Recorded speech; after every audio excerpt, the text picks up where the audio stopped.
Istri kamu ini yang bernama Ani harus disetubuhi oleh genderuwo.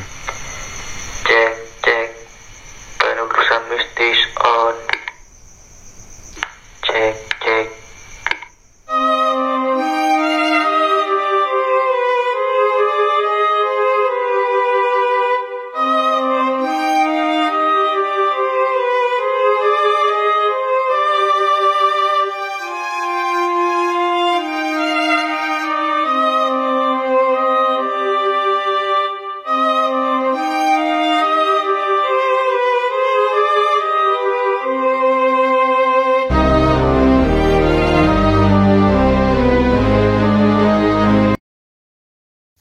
Assalamualaikum warahmatullahi wabarakatuh.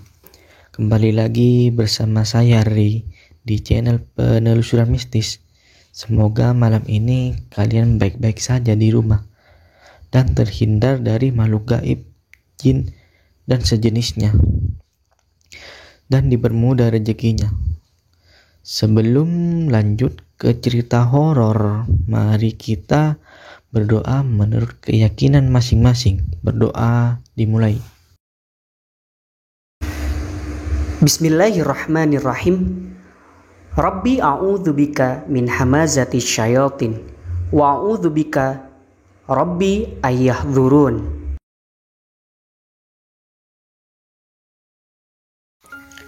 Berdoa selesai. Malam ini saya akan bercerita tentang penglaris atau pesugihan yang kebanyakan orang itu masih percaya terhadap makhluk gaib, dan namanya juga manusia tidak ada puas-puasnya terhadap rezeki yang sudah dimilikinya. Oke, langsung saja ke ceritanya. Awal kisah kita sebut saja Anto dan Ani ini memiliki toko yang sudah berdiri 2 tahun yang lalu, dan pelanggannya itu lumayan ramai. Setiap hari itu ya hasilnya lumayan lah, bisa dapat 1 juta sampai 1,5 juta, kan lumayan ya, itu masih kotornya. Anto ini berumur 35 tahun dan Ani 32 tahun. Dia meneruskan usahanya dari ibunya yang sudah almarhum. Ani dan Anto ini memiliki toko yang langganannya itu lumayan banyak. Setiap hari rame lah. Dia juga menjual sembako, dia juga jual pulsa. Setelah 2 tahun berlalu, usaha Anto dan Ani ini ya semakin berkembang.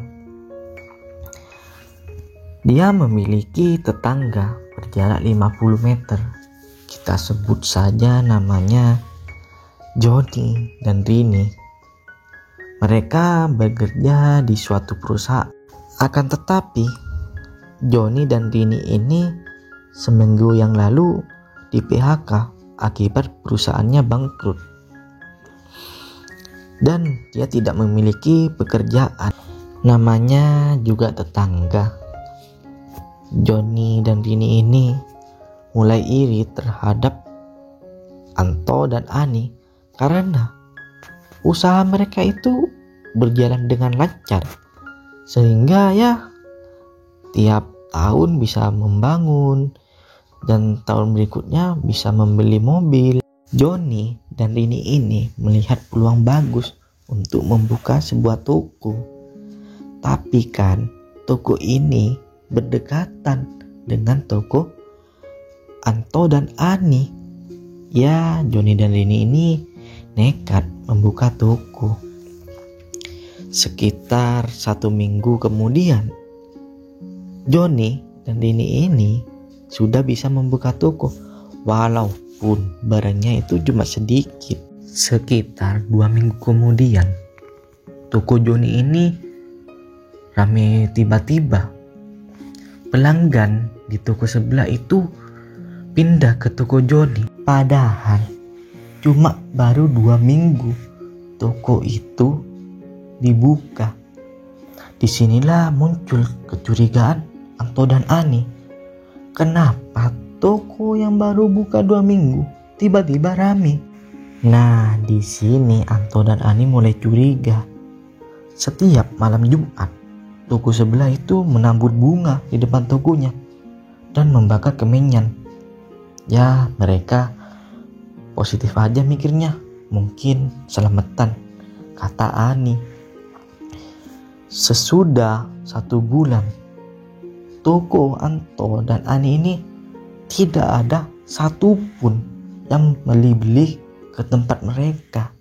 Semuanya itu pindah ke toko Joni. Gara-gara tokonya sepi sampai mereka kesal dan memberhentikan seseorang yang awalnya jadi pelanggan mereka, sekarang pindah ke toko Joni.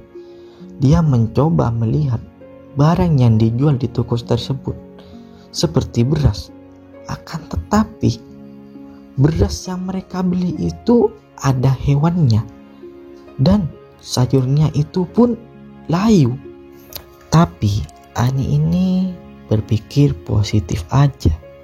Mungkin toko sebelah itu menjualnya lebih murah dari kita.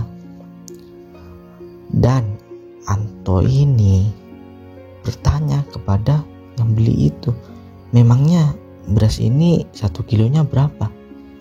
Lalu dia menjawab 10.000. Lah, sama dengan yang aku jual, malah dapat micin 1.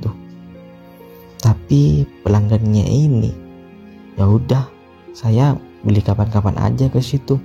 Esok harinya pelanggan yang katanya mau beli kapan-kapan aja ke toko Anto, dia gak jadi, tetap aja dia beli ke toko Joni. Nah, di sini Anto dan Ani ini mulai sangat-sangat curiga dan sempat menelusuri. Ketika pada malam Jumat, dia melihat bunga yang ditabur di depan tokonya.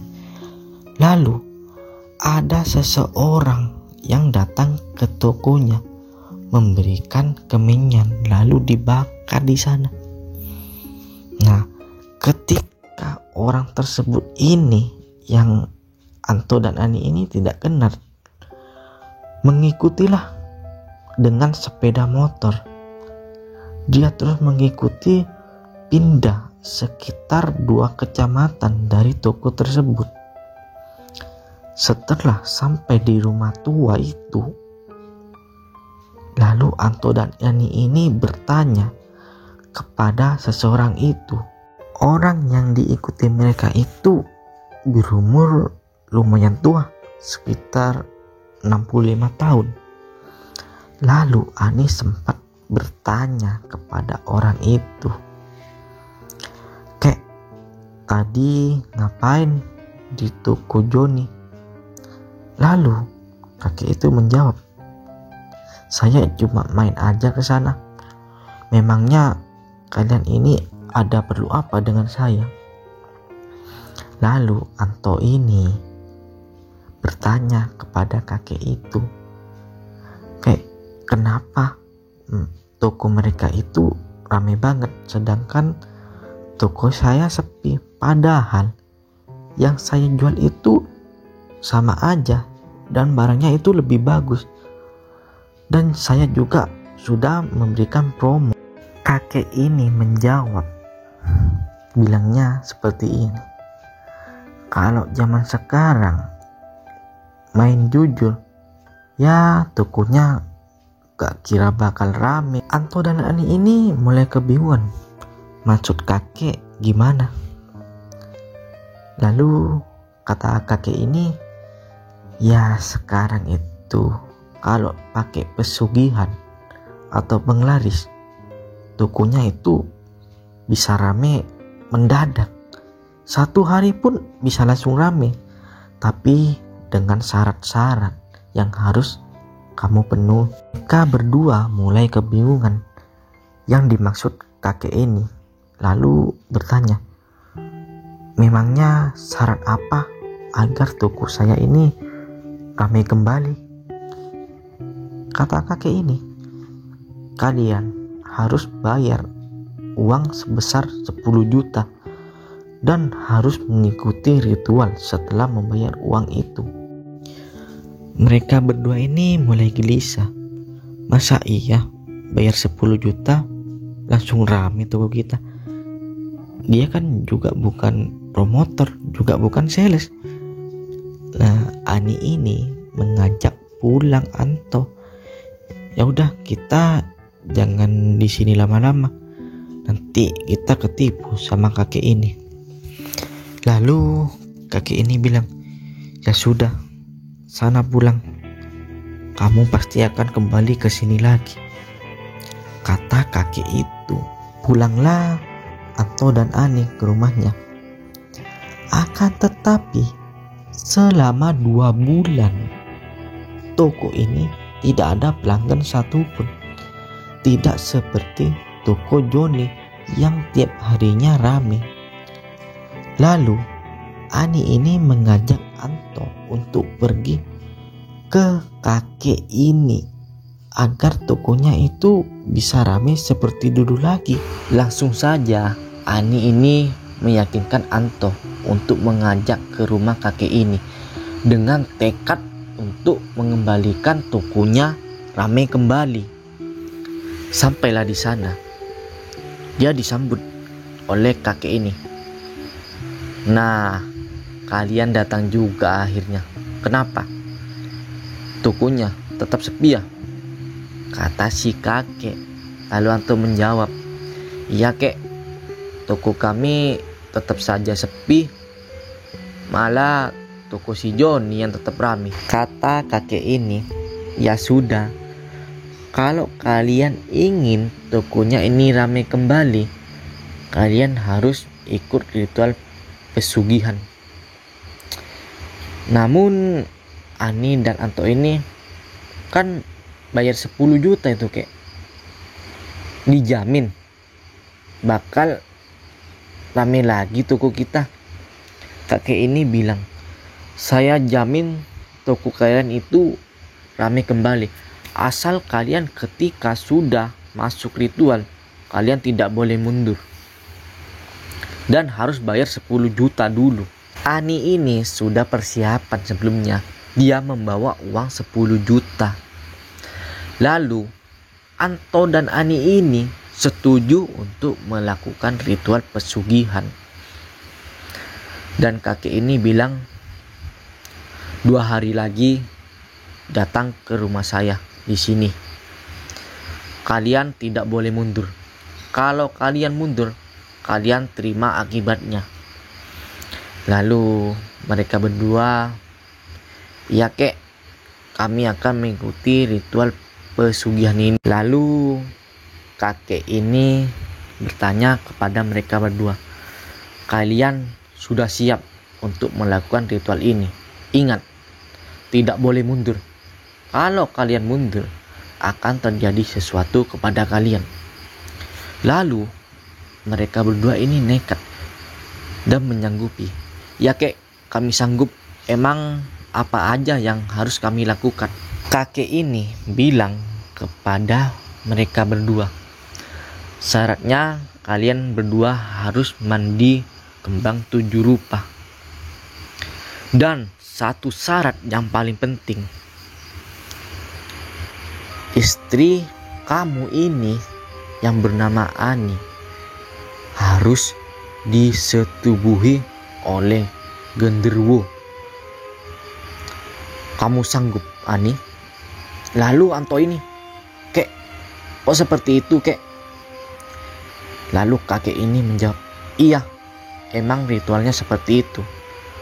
Ketika Ani ini ingin bersetubuh dengan makhluk halus ini, kamu harus meninggalkan tempat ini sekitar 200 meter. Di sana itu ada pondok. Kamu nunggu di situ. Ini prosesnya tidak akan lama. Lalu mereka berdua dengan berat hati bilang, ya kek, saya sanggup. Pada saat Ani bersetubuh dengan genderuwo ini, Anto ini disuruh meninggalkan tempat ini menunggu di pondok. Sekitar 1 jam ritual ini sudah selesai dan Ani ini merasa lemas ketika datang ke pondok itu. Sampai Anto ini bertanya kepada Ani, "Kamu kenapa sampai lemas?" Ani cuma menjawab, "Ya gak apa-apa, ayo kita pulang aja." Lalu mereka berdua itu pulang. Sampai di rumah, tepatnya jam 2 dini hari, mereka langsung tidur. Karena badan mereka itu terasa lemas. Akan tetapi ketika membuka toko itu jam 6 pagi, pelanggan itu tiba-tiba langsung aja ke toko Anto ini membeli barang-barang mereka. Dan dalam waktu 1 hari, toko mereka itu kembali ramai lagi seperti semula. Sekian dari cerita malam ini. Satu pesan dari saya. Semua yang kalian lakukan atau kalian perbuat pasti akhirnya ada resikonya. Entah itu apa, kita juga tidak tahu. Saya Ray dari channel Penelusuran Mistis. Mohon undur diri. Assalamualaikum warahmatullahi wabarakatuh.